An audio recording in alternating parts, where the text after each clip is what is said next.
नमस्कार, मैं हूं मृत्युंजय कुमार झा। शाम के 5:30 बज चुके हैं और अगले आधे घंटे तक आपके सवालों का सबसे बड़ा मंच तैयार है। अगर आपने कमोडिटी में ट्रेड किया है या फिर नया ट्रेड करना चाहते हैं, जानना चाहते हैं कि आप कहां पर आपके लिए कमाई के मौके बनेंगे, तो आप सवाल पूछिए। नंबर आप नोट कर लें 022-2300-1634। इसके अलावा आप 022-2300-1635 पर भी अपना सवाल पूछ सकते हैं।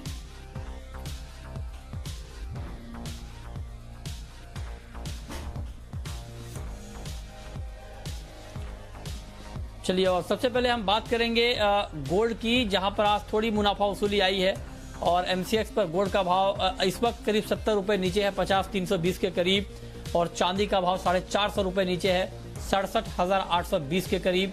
क्या योगेश सिंघल साहब हमारे साथ जुड़े हैं दिल्ली से।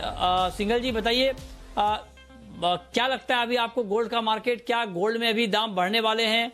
क्या आउटलुक है आपका? जी मृत्युंजय जी, नमस्कार। देखिए, सोना 48,000 रुपए के नीचे नहीं चल पाया, अभी ऊपर की तरफ आया है। दूसरा, अभी चांदी में जो ऑल टाइम हाई हम 90,000 रुपए की हमारी प्रेडिक्शन थी, उसको भी नहीं छुआ था और 78,000 76,000 से ये नीचे वापसी आ गया था। तो मुझे ऐसा लगता है कि चांदी है, जब तक ये ऑल टाइम हाई अपना नहीं काटेगी तब तक इसमें मंदी नहीं आएगी।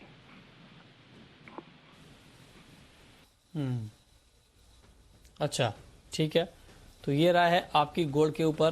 प्रथमेश माल्या जी, इंट्राडे के ट्रेडर को क्या करना चाहिए? आज हफ्ते का आखिरी कारोबारी दिन, ऐसा कोई ट्रेड बताएं आप जो अभी ट्रेड लिया जाए और रात को सौदा काट दिया जाए 11:30 बजे। कोई ट्रेड है क्या?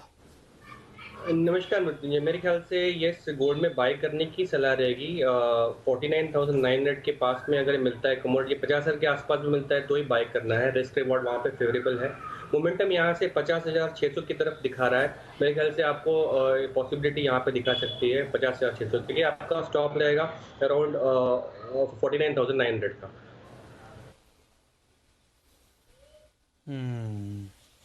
ठीक है, तो ये राय है आपकी कि अभी करना क्या। अजय जी, आप बताएं सर, ताजा भाव पर कोई ट्रेड बन रहा है आपके हिसाब से या अभी वेट किया जाए? गुड इवनिंग मिथुन जी। डेफिनेटली अगर देखें पिछले 2-4 दिनों में जिस ढंग से हमने देखा कि स्टिमुलस की होप बन रही है और डॉलर इंडेक्स ने 90 का लेवल काट दिया, 2-2.5 साल के लो पे पहुंच चुका है। ये कहीं ना कहीं गोल्ड को एक अच्छा सपोर्ट देता है। टाइमिंग मुझे लगता है गोल्ड 1900 का एक साइकोलॉजिकल लेवल बना हुआ है, बट वो भी तोड़ता हुआ दिखता है और प्राइजेस ऊपर में 1970 तक जा सकता है। तो करंट मार्केट पे भी मुझे लगता है कि 50-300 पे भी अगर गोल्ड लिया जाए इमीडिएट, आज के लिए तो टारगेट मुझे लगता है 50-500, 50-600 का ही है, बट ओवरऑल अगले एक हफ्ते में हम 51-500 का लेवल जल्द क्रॉस कर पाएंगे। ठीक है, अब हम बात करते हैं सिल्वर की, चांदी की। और चांदी में इस वक्त 450 रुपए की तेजी है, गिरावट है चांदी में 450 रुपए की, 67,800 के करीब है भाव। क्या लगता है आपको सिंघल साहब? कल अच्छी तेजी हमने देखी थी, लेकिन आज चांदी के दाम गिर गए हैं, 450 रुपए तक नीचे हैं दाम। क्या लगता है चांदी का प्राइस आगे क्या होने वाला है? चांदी में गिरावट पे चांदी खरीदनी चाहिए। मुझे इसमें अभी काफी तेजी लगती है। मुझे इसको जो है ना ऑल टाइम तोड़ते हुए नजर आती है। तो चांदी में बाइंग करके चलना चाहिए। किसी भी लेवल पे चांदी में बाइंग ही बनती है। क्या प्राइस देख रहे हैं आप? चांदी ये ठीक है, 68,000 है, 65,000 रुपए तक आए, 66,000 तक भी आए तो लेने का है। अभी इसमें चांदी में बुलिश है। चांदी मेरे हिसाब से चांदी 90,000 रुपए तक का जो पहले वाला लेवल है उसको टच करने की तैयारी में लगी हुई है। कब तक 90,000? कब तक? बस यही जो लेवल है अब ये चल रहा है। अभी तेजी चांदी ने दोबारा पकड़ ली है और कहीं ना कहीं मतलब सोने को देख के लोग चांदी बेच ना दे। मुझे ऐसा डर है कि सोना अभी अपने यहीं खड़ा रहेगा और चांदी में तेजी आएगी तो लोग समझेंगे कि भी ये चांदी भी घटेगी और वहीं से जाके सेलिंग होगी और व्यापार फंसेगा तो ये चांदी ऑल टाइम हाई तोड़ेगी। क्योंकि चांदी में 76,000 रुपए के ऊपर से बाजार नीचे फिसला था और सोने में 56,200 रुपए के करीब तक पहुंचा था। तो मुझे सोने में ज्यादा तेजी नहीं लगती है, लेकिन चांदी में अभी खुली तेजी लगती है। ठीक है, तो आपको लगता है कि एक 90,000 का लेवल हम सिल्वर में देख पाएंगे। बहुत शुक्रिया सिंघल साहब आपका हमारे साथ जुड़ने के लिए, बताने के लिए कि गोल्ड और सिल्वर का प्राइस अभी क्या होने वाला है। आगे बढ़ते हैं। अब हम बात कर, अच्छा, ट्रेडिंग के पॉइंट ऑफ व्यू से क्या सुझाव है आपका प्रथमेश माल्या जी, चांदी में क्या करना चाहिए? मेरे ख्याल से चांदी में भी बाई करने की सलाह रहेगी। 67,300 के आसपास एक कमोडिटी मिलती है, वहां पे एंट्री पॉइंट करना चाहिए। वापस ऊपर में टारगेट 68,000 और 68,200 के रहेंगे, और वापस आपको स्टॉप लॉस रहेगा 66,600।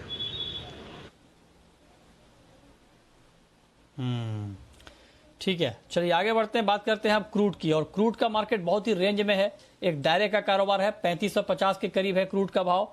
अजय जी, क्रूड के ऊपर क्या व्यू है आपका? क्या क्रूड में अभी कुछ ट्रेडिंग की अपॉर्चुनिटी है या अभी मार्केट थोड़ा सुस्त रहेगा, रेंज में रहेगा?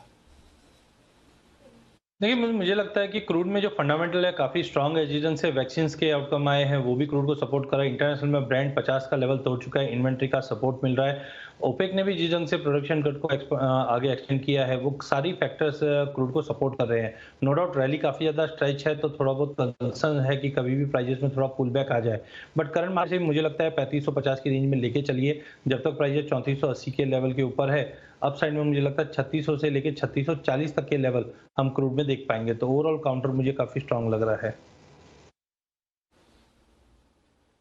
ठीक है, तो ओवरऑल काउंटर आपको काफी स्ट्रांग लग रहा है और आपको लगता है कि यहाँ पर आगे तेजी की गुंजाइश बची हुई है, बनी हुई है।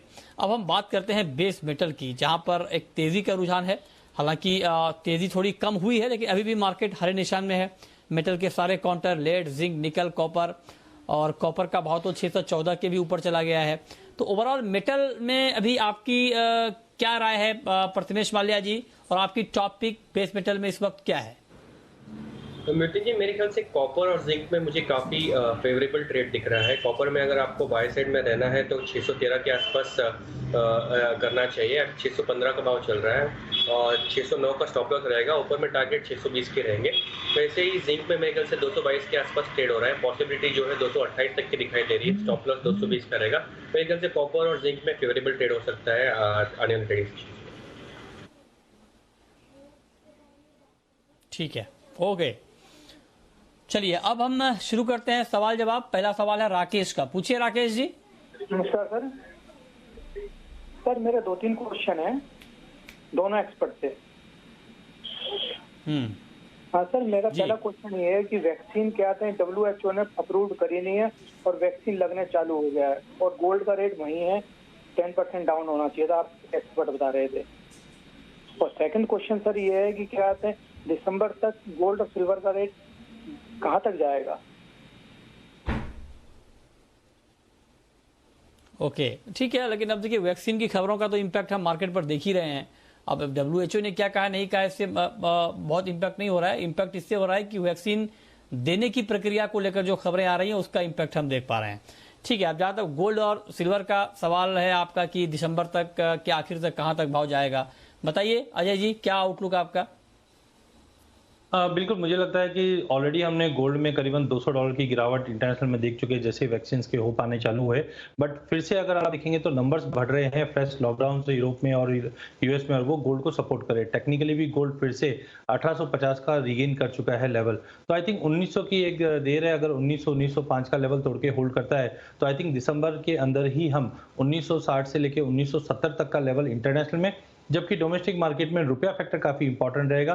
बट आई थिंक 51,800 से 52,000 तक का लेवल फिर से रिगेन करते हुए हम गोल्ड में देखेंगे। वहीं चांदी की अगर बात करें तो एज कंपेयर टू गोल्ड, चांदी ने जनवरी से अभी तक बेहतरीन रिटर्न दिया है, करीबन 40% का हम ऑलरेडी देख चुके हैं। जिस दिन से बेस मेटल में रैली बनी है और डेटा पॉइंट जो चाइना से आ रहे हैं वो कहीं ना कहीं बेस मेटल की डिमांड को इंप्रूव कर रहे हैं और चांदी को भी सपोर्ट मिल रहा है। तो चांदी में मुझे लगता है कि प्राइजेस ज्यादा तेज रहेगी एज कंपेयर टू गोल्ड। अगर हम लेवल्स की अगर बात करें तो चांदी मुझे लगता है 74 से 74,500 तक का लेवल डोमेस्टिक मार्केट में, जबकि इंटरनेशनल में $28.5 तक का लेवल दिसंबर तक दिखा देगी। इंपॉर्टेंट रहेगा अगला 15 दिन, क्योंकि जनरली देखा जाता है पिछले कुछ सालों में कि वॉल्यूम्स डीप हो जाते हैं। बट इस बार सरप्राइजिंग ये है पिछले 15 दिन से वॉल्यूम डीप नहीं हुए, जबकि वॉलिटिलिटी ज्यादा बढ़ चुकी है। तो ये काफी इंपॉर्टेंट रहेगा बुलियंस के लिए देखना कि अगले 15 दिन हॉलिडे का माहौल रहेगा या मोमेंटम रहेगा। मोमेंटम कैरी रहता है तो जो टारगेट मैंने बताए हैं वो दिसंबर एंड तक आपको देखने में मिल जाने चाहिए। ठीक है, अगला सवाल गंगानगर से आ रहा है, पूछिए। हाँ सर, मैं अजय केरिया जी का हेलो हेलो जी जी पूछें।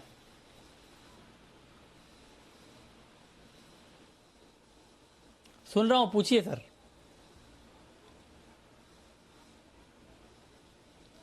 लगता है अच्छा, इनका सवाल कॉटन के ऊपर था और ये अजय केडिया जी से पूछना चाह रहे थे।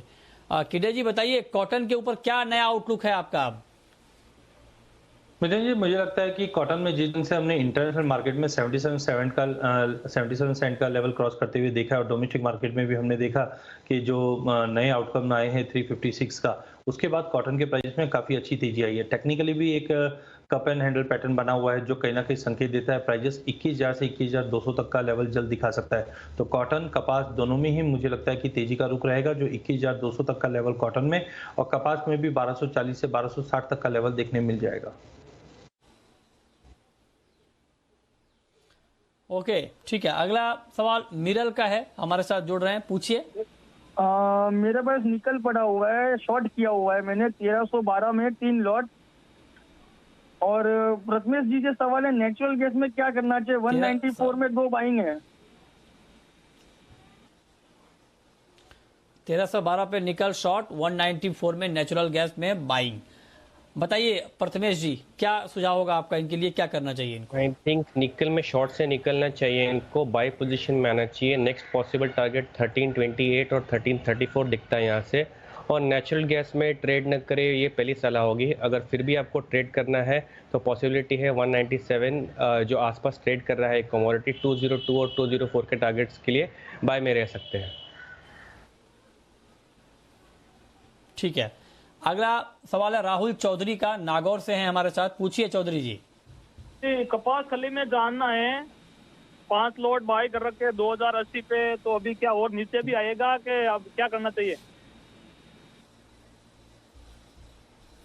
2080 में 5 लॉट आपने बाइंग की है। ओके, ठीक है। बताइए अजय जी, क्या सुझाव आपका इनके लिए, क्या करना चाहिए इनको, अभी रुकना चाहिए?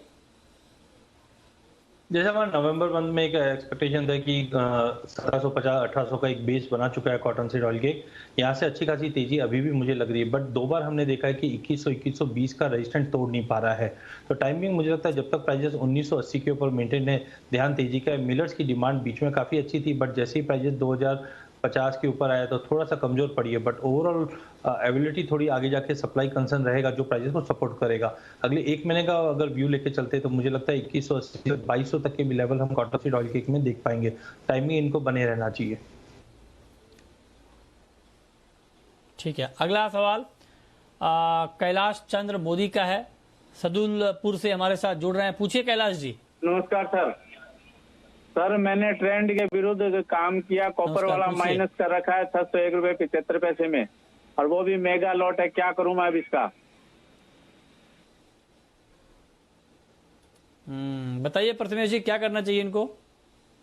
ट्रेंड के अगेंस्ट काम कर रहे हैं, फ्यूचर्स में ट्रेड कर रहे हैं, मेरे ख्याल से एग्जिट करना बेटर स्ट्रेटेजी है। कॉपर में अभी भी तेजी बाकी है, यहाँ से 622 और 626 ये 2 पॉसिबल लेवल देख सकते हैं इमीडिएटली।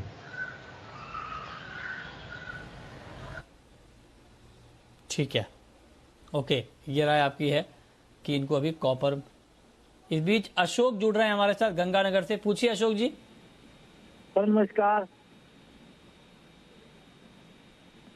नमस्कार, पूछिए।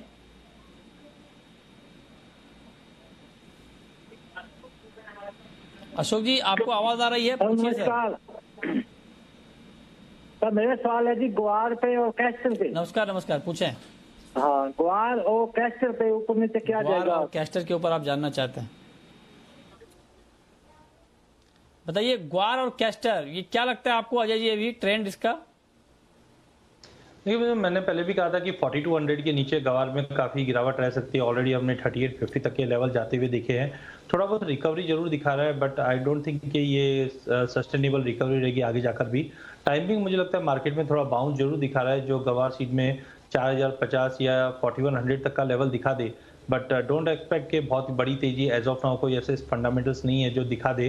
तो आई थिंक जब तक 4200 के ऊपर नहीं जाता कोई बड़ी तेजी नहीं है। राइट नाउ थोड़ा बाउंस है, जो 4050 से 4100 दिखा दे, वहां पे एक बार लॉन्ग पोजीशन से निकल जाना चाहिए। वहीं अगर कैस्टर की बात करें क्रॉप साइज हमने देखा था इस बार कम है, जिसकी वजह से प्राइजेस में काफी अच्छी रैली थी।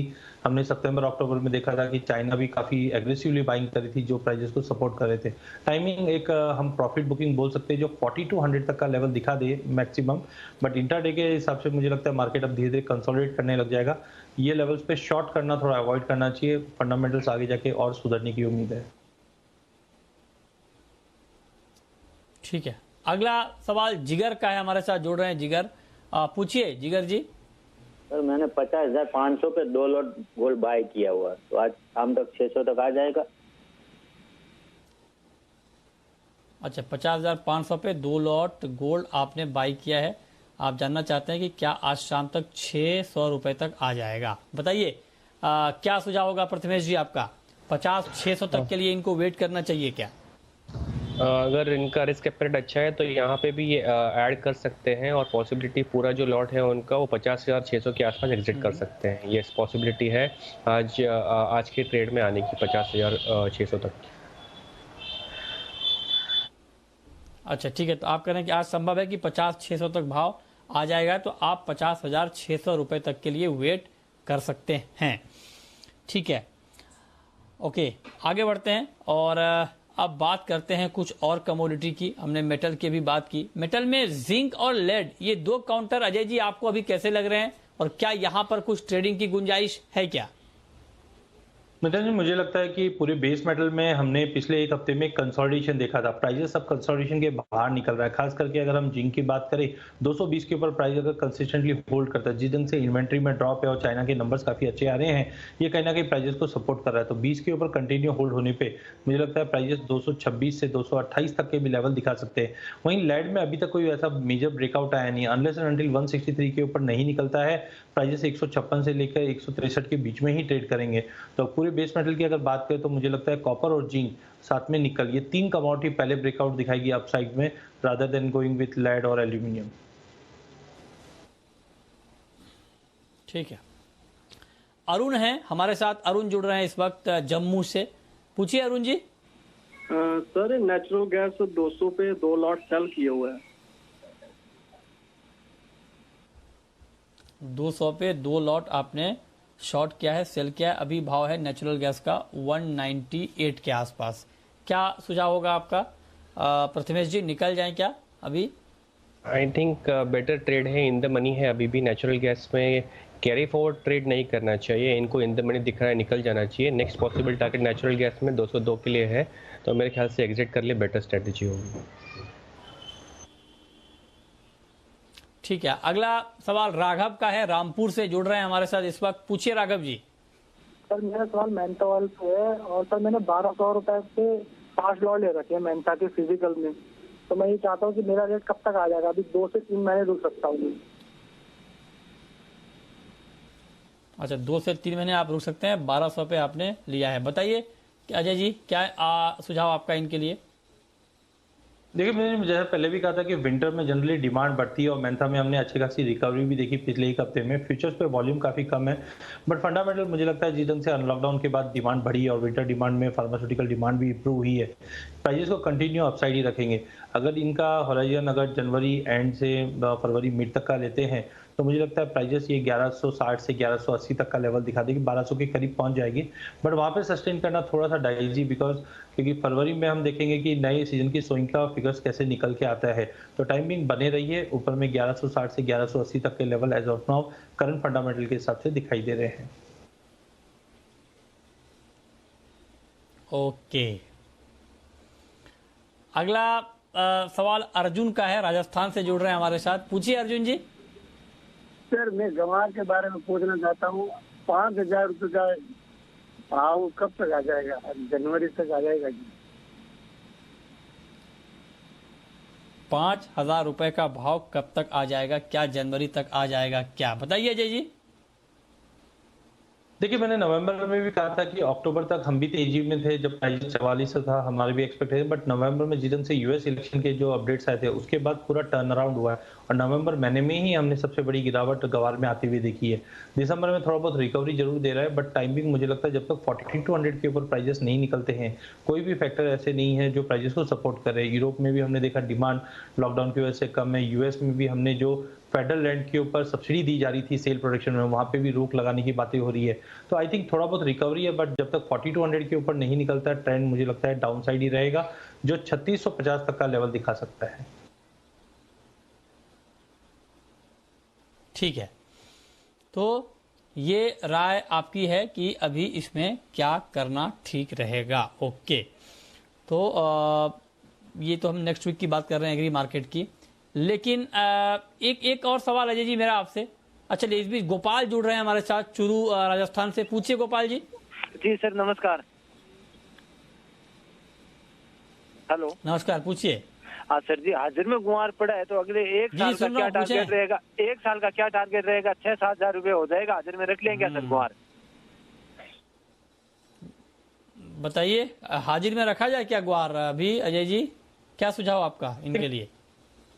देखिए, इन्वेस्टमेंट पॉइंट ऑफ व्यू से अगर ये अभी एंट्री कर रहे हैं तो मुझे लगता है, देखिए डाउन साइड में मैंने 3600-3650 का एक बेस पकड़ के चल रहा हूँ, तो यहाँ पे रिस्क रिवॉर्ड के हिसाब से काफी कम है। बट वी कांट से कि आगे जाके कितना क्या है, क्योंकि बीच में हमने देखा कुछ नए एप्लीकेशंस भी निकले हैं, बट अनलेस एंड अनली 4200 4400 के बैरियर नहीं तोड़ता है, टाइमिंग मैं बोलूंगा स्टे अवे। हाँ, अगर 37-3800 के बीच में मिलता है तो फिजिकली अगर होल्ड करके एक साल का 1.5 साल का ओवरव्यू लगते हैं तो डेफिनेटली एक अच्छा पॉजिटिव रिटर्न दे सकता है।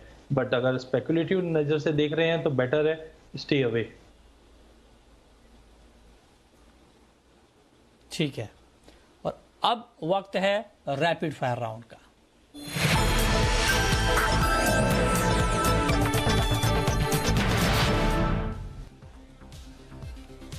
ओके, अजय जी आपकी पहली रैपिड फायर कॉल। मुझे लगता है जिस ढंग से पिछले 2-3 दिन में गोल्ड में पार्टी हो रही है वो कंटिन्यू रहेगी। नो डाउट प्राइजेस काफी ज्यादा एज ऑफ नाउ बढ़ चुके हैं वापस पिछले 15 मिनट के अंदर। 50,400 पे भी लेके चल सकते हैं गोल्ड, जो अपसाइड में रिवाइज टारगेट मेरा रहेगा 50,650 से 50,700 का। आपकी कॉल? मेरे ख्याल से कॉपर में बाय करना चाहिए। 613 एंट्री पॉइंट रहेगा, 609 स्टॉप रहेगा, ओपन में 620 के लिए टारगेट रहेंगे। ओके, आपकी आखिरी कॉल अजय जी। मिथुन जी, मुझे लगता है कि एनर्जी पैक में क्रूड में भी कंटिन्यू रैली रहेगी। करंट मार्केट से क्रूड लिया जा सकता है, 3600 से 3640 तक के लेवल हम क्रूड ऑयल में देख पाएंगे। ठीक है, बहुत शुक्रिया अजय जी आपका और प्रथमेश जी आपका हमारे साथ जुड़ने के लिए, बताने के लिए कमोडिटी में कहां पर कमाई के मौके बनेंगे। तो फिलहाल इस बुलेटिन में इतना ही।